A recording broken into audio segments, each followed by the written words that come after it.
제11장. 속이는 저울은 여호와께서 미워하시나 공평한 주는 그가 기뻐하시느니라. 교만이 오면 욕도 오거니와 겸손한 자에게는 지혜가 있느니라.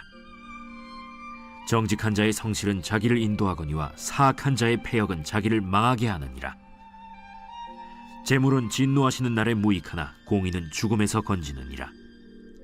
완전한 자의 공의는 자기의 길을 곧게 하려니와 악한 자는 자기의 악으로 말미암아 넘어지리라. 정직한 자의 공의는 자기를 건지려니와 사악한 자는 자기의 악에 잡히리라. 악인은 죽을 때 그 소망이 끊어지나니 불의의 소망이 없어지느니라. 의인은 환난에서 구원을 얻으나 악인은 자기의 길로 가느니라. 악인은 입으로 그의 이웃을 망하게 하여도 의인은 그의 지식으로 말미암아 구원을 얻느니라. 의인이 형통하면 성읍이 즐거워하고 악인이 패망하면 기뻐 외치느니라. 성읍은 정직한 자의 축복으로 인하여 진흥하고 악한 자의 입으로 말미암아 무너지느니라. 지혜 없는 자는 그의 이웃을 멸시하나 명철한 자는 잠잠하느니라. 두루 다니며 한담하는 자는 남의 비밀을 누설하나 마음이 신실한 자는 그런 것을 숨기느니라.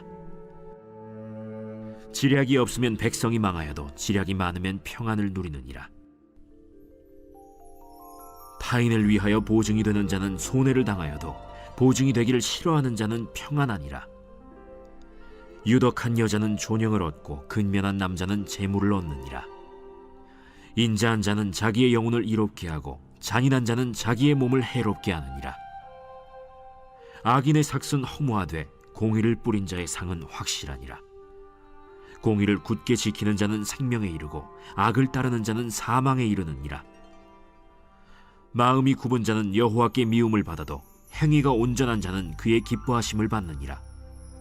악인은 피차 손을 잡을지라도 벌을 면하지 못할 것이나 의인의 자손은 구원을 얻으리라. 아름다운 여인이 삼가지 아니하는 것은 마치 돼지코의 금고리 같으니라. 의인의 소원은 오직 선하나 악인의 소망은 진노를 이루느니라. 흩어 구제하여도 더욱 부하게 되는 일이 있나니 과도히 아껴도 가난하게 될 뿐이니라. 구제를 좋아하는 자는 풍족하여질 것이요 남을 윤택하게 하는 자는 자기도 윤택하여지리라. 곡식을 내놓지 아니하는 자는 백성에게 저주를 받을 것이나 파는 자는 그의 머리에 복이 임하리라. 선을 간절히 구하는 자는 은총을 얻으려니와 악을 더듬어 찾는 자에게는 악이 임하리라. 자기의 재물을 의지하는 자는 패망하려니와 의인은 푸른 잎사귀 같아서 번성하리라. 자기 집을 해롭게 하는 자의 소득은 바람이라. 미련한 자는 마음이 지혜로운 자의 종이 되리라. 의인의 열매는 생명나무라. 지혜로운 자는 사람을 얻느니라. 보라, 의인이라도 이 세상에서 보응을 받겠거든 하물며 악인과 죄인이리요.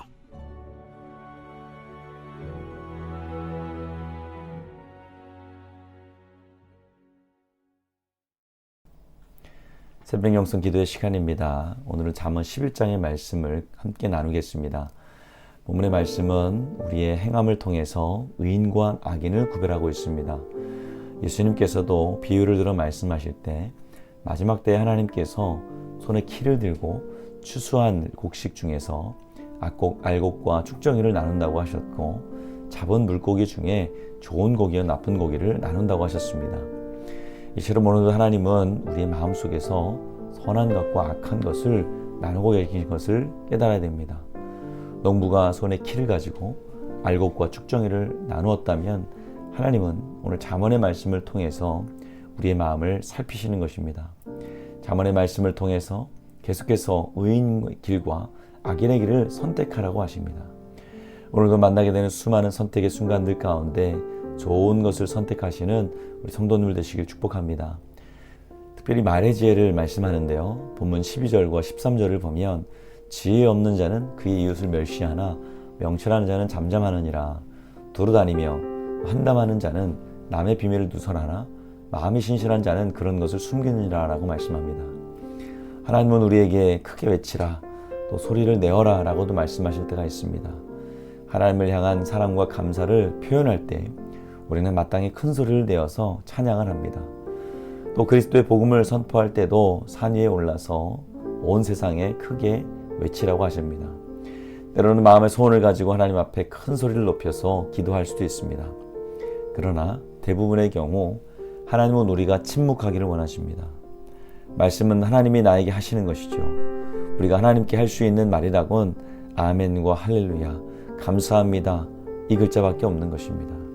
하나님이 말씀하실 때 어떤 말씀이든지 아멘으로 순종하고 받을 복을 우리가 생각하며 할렐루야로 찬양하는 것이 우리가 할 수 있는 대부분의 말이 되어야 한다는 것이죠. 주님은 본문에서 잠잠히 침묵하라고 말씀합니다. 침묵은 원수 마귀가 가장 무서워하는 강력한 무기 중 하나입니다. 마땅히 불평하고 원망하고 따질 수 있는 상황에도 침묵하는 사람은 마귀가 두려워하는 사람입니다.